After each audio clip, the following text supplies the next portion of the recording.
Yo, what is going on, everyone? My name is Nick, or the Notorious Fantasy, and in today's video, we're going to be talking about 5 must-draft quarterbacks for your 2023 fantasy football drafts. We're going to be skipping over the top 3 guys.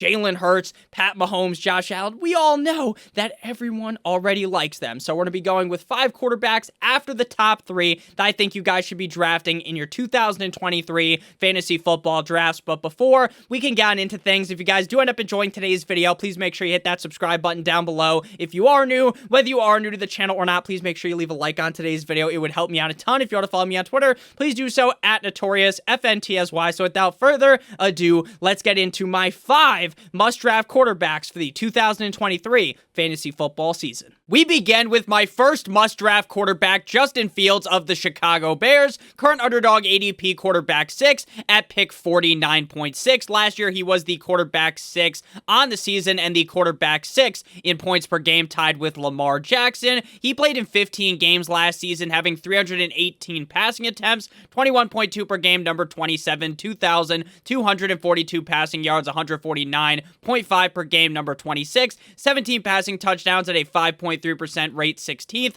11 interceptions, 10th, but the kicker for Justin Fields is the rushing upside. 160 carries second, 1,143 rushing yards first, and 8 rushing touchdowns second at quarterback. In terms of efficiency, he was a pretty solid quarterback last season, 53.9 QBR, 17th. He was 4th in red zone accuracy and 16th in deep ball accuracy. Now, Justin Fields, throughout his NFL career, while it hasn't been a long time, obviously, since Justin Fields entered the NFL, his wide receiver core has been extremely mid. But this season, they added DJ Moore. They bring in a wide receiver that I believe is one of the better wide receivers in the National Football League. I think DJ Moore brings a lot to this offense, and they also bolstered up the offensive line. So when you have a quarterback like Justin Fields, who could be number 1 in carries, rushing yards, as well as rushing touchdowns, and you add him in a legitimate weapon like DJ Moore, the upside is incredible for Justin Fields. I genuinely think Justin Fields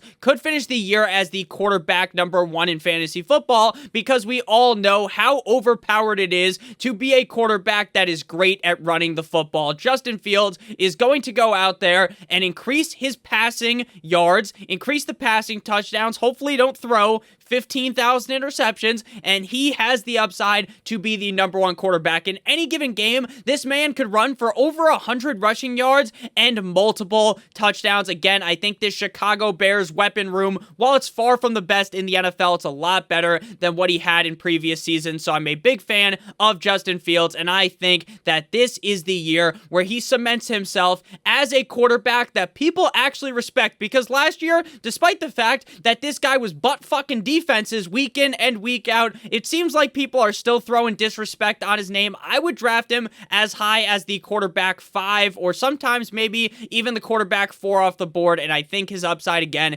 is number 1 quarterback due to the rushing upside. I'm a huge fan of Justin Fields. I'm a big fan of this Bears offense getting better. It really felt like in the second half of the season, once the offense committed to doing what Justin Fields does best, right, letting him run the ball a lot more, they started to succeed. And again, I think the addition of DJ Moore is huge.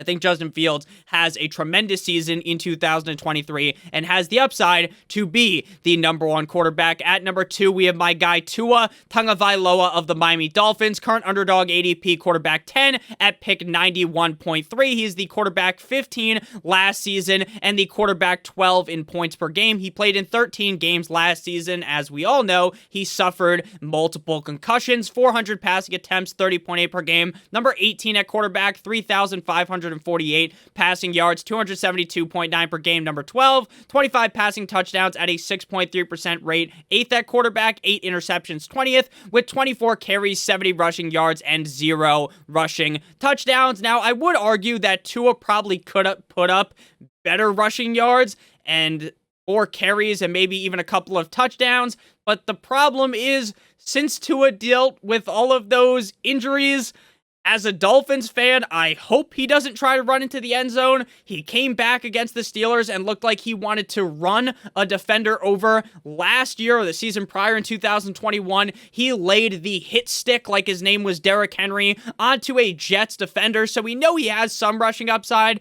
but I think everyone would just hope that he doesn't do that, right? Just stay in the pocket, Tua. It is going to be okay. In terms of efficiency stats, Tua was one of the most efficient quarterbacks in the National Football League last year. 11th in true passer rating and 3rd in QBR, 1st in yards per attempt, 3rd in air yards per attempt, 7th in accuracy rating, 1st in deep ball completion percentage, and 2nd in red zone completion percentage. The Miami Dolphins have, in my opinion, the best duo at the wide receiver position with Tyreek Hill as well as with my boy Jalen Waddle away, waddle, till the very next day. They also have some running backs that have pretty solid pass catching upside. Even though Jeff Wilson isn't the best pass catcher ever, they still have Raheem Mostert as well as Devin A. Chain. I really believe this Miami Dolphins offense is going to take that next leap up in the second year under Mike McDaniel. Now I know there is definitely inherent risk when it comes to Tua, right? You do feel something shiver down your fucking spine when you go to select Tua Tagovailoa because of what has happened in the past.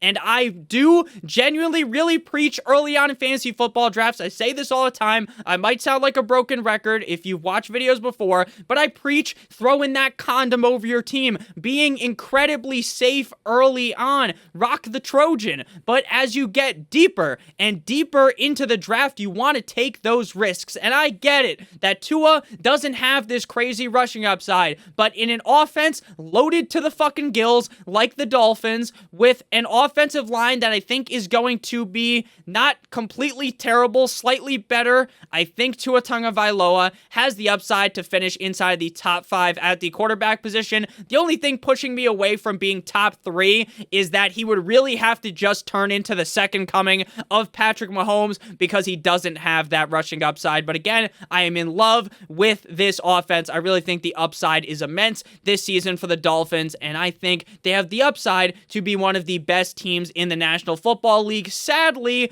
Jalen Ramsey ended up getting hurt. Now, he's not out for the season. I was panicking. I fell to my knees in the Walmart parking lot when I read that Jalen Ramsey had to get carted off, but he's all good. It also appears that Joe is going to be okay as well, but we will continue to monitor those things. Moving to the next quarterback that I think you must draft in 2023 fantasy football, we got Anthony Richardson of the Indianapolis Colts, current underdog ADP quarterback 11 at pick 104.9. Now, in the NFL draft, there were a bunch of teams, obviously, that could have selected Anthony Richardson, but I honestly think that the Indianapolis Colts might have been the best landing spot for success in fantasy football. Obviously, last year, Matt Ryan sucked some fat schlong, right? Matt Ryan was absolutely atrocious. He looked like a marionette out there, looked like he lost it all. There was nothing from the Matt Ryan of the past, the MVP Matt Ryan. It was all out of him. And then we saw Sam Ehlinger. We saw them fire Frank Reich, bring in Jeff Saturday. Everything went wrong for the Colts last year, and I get it. The Colts stink might be real in people's brains, right? They realized last year it was bad for the Colts. They worry about Anthony Richardson, and I get also why some people might be worried about Anthony Richardson, right? The guy doesn't have the most accurate arm out there, but we have seen time in and time out, in and out, up and down, every single fucking year, there are these quarterbacks that might not be these elite passers.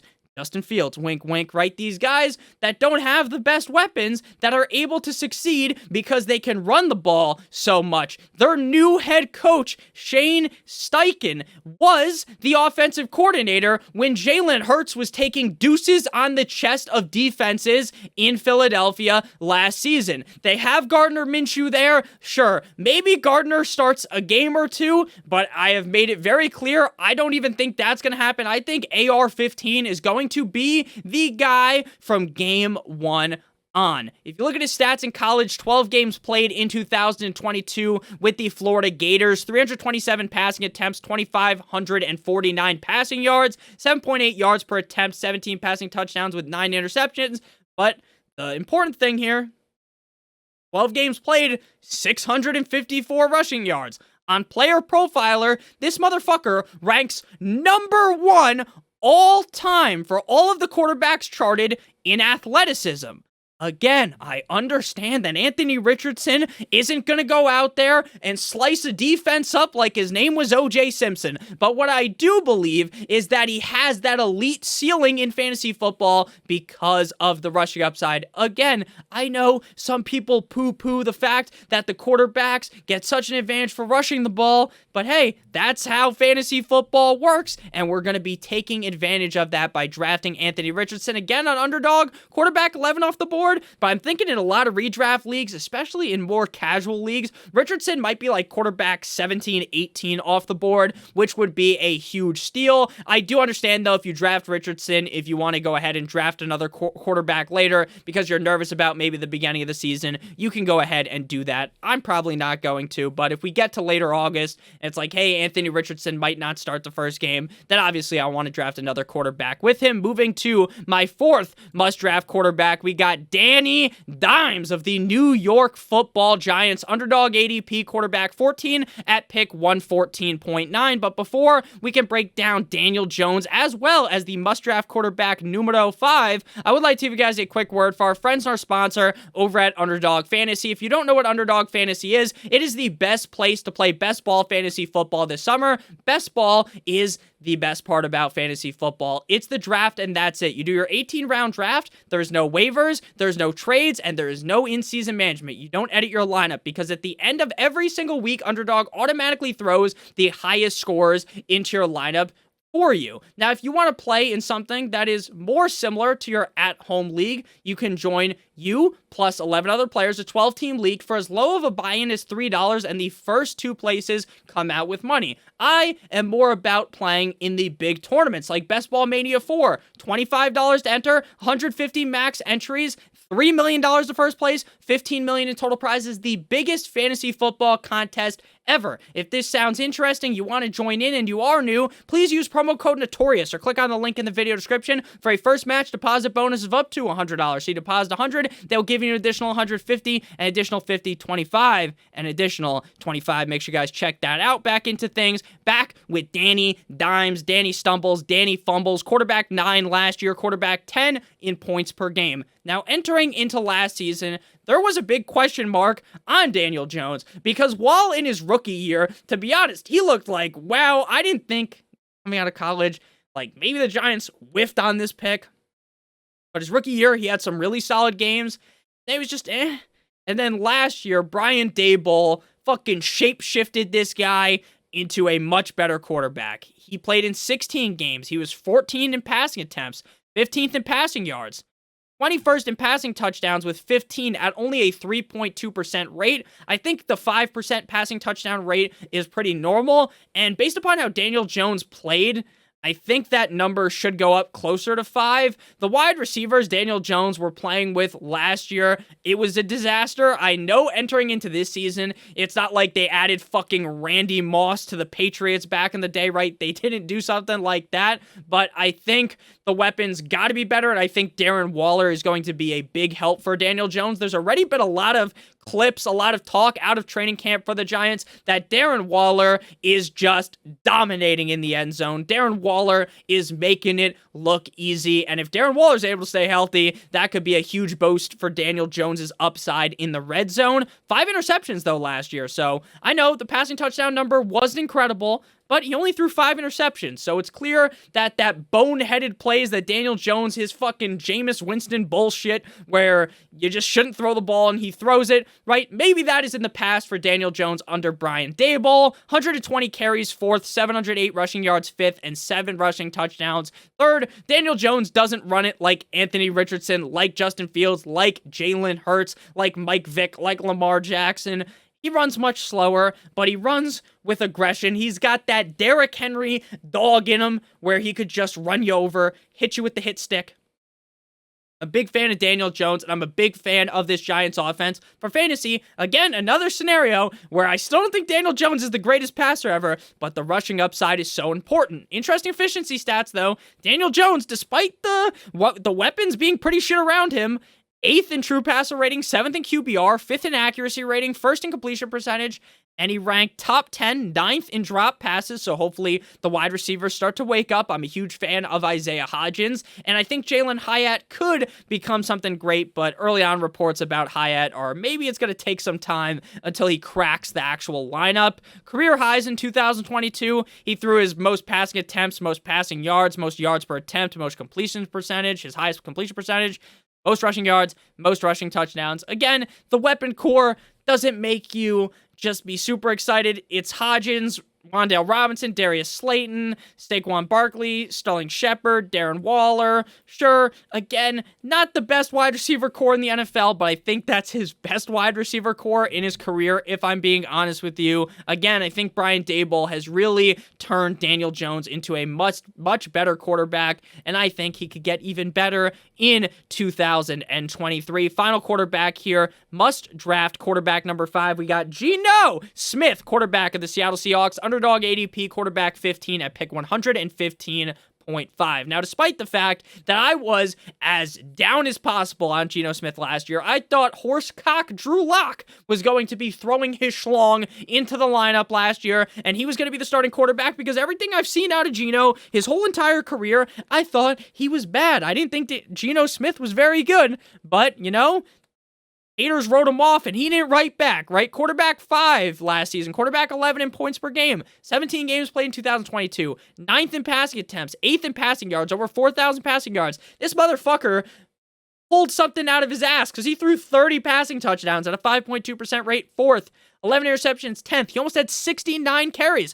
And nice, I like 68 carries, 8th, 366 rushing yards, 8th, and 1 rushing touchdown, 20th. Again, I have shit all over Geno Smith. I still don't think Geno Smith is great, but his efficiency was surprising, right? For me, he doesn't necessarily pass the eye test, but you look at the stats, you turn into a fucking nerd, and you realize, hey, this guy's actually pretty good. 6th in QBR, 17th in true passer rating, 10th in red zone accuracy, 3rd in deep ball accuracy, and 3rd in under pressure accuracy. This guy's weapons are insane. He's got the Oppenheimer weapons, the fucking tactical nuke 25 kill streak. Tyler, lock it in my pocket. Skirt. He's got JSN. And he's got the Greek god DK Metcalf. His running backs, Zach Charbonnet, 2nd round NFL draft pick this year. Last year's 2nd round draft pick, Kenneth Walker III. He has Noah Fant, who was supposed to be really good. I remember a lot of people talking themselves into Noah Fant in fantasy in the past. Nowhere to be found anymore. There's no more Noah Fant stands in the comment section. But Geno Smith has basically everything to prop him up. Even if you think that Geno Smith sucks donkey cock at being an NFL quarterback, he is being lifted to the heavens by the wide receiver core. I don't love drafting DK Metcalf in fantasy, but DK Metcalf is a huge help for Geno Smith. Pete Carroll, a lot of people thinking, oh, we should call for his job, this, that, and the other thing. The only thing he's good at is chewing bubble gum. Well, you know what else he's good at? Kicking ass, because Geno and Pete Carroll are a combination like peanut, butter, and jelly. I am ecstatic for Geno Smith this year. Sneaky good at rushing, amazing wide receivers, might not be the best quarterback, but gonna be great in fantasy football. Thank you guys all so much for watching. If you did end up enjoying, make sure you hit that subscribe button down below. While you're down there, make sure you hit that like button. It would help me out a ton. If you want to follow me on Twitter, please do so at NotoriousFantasy. Again, make sure you guys check out Underdog Fantasy if you are new. Link in the video description, or use promo code Notorious for a first match deposit bonus of up to $100. I love you guys all so much from the deep down depths of my heart. We're almost in August. It's almost starting to be the time where you start to feel those butterflies in your chest, like, ooh, my fantasy draft's coming up. I get real excited for that. I hope you guys do too. You obviously do. You're watching a fantasy football video in either early August or late July, depending on if you're watching it when it comes out or a couple days later. I love you guys all so much again. Thank you guys for everything. I hope you have a great guys' day. And as always, good boy.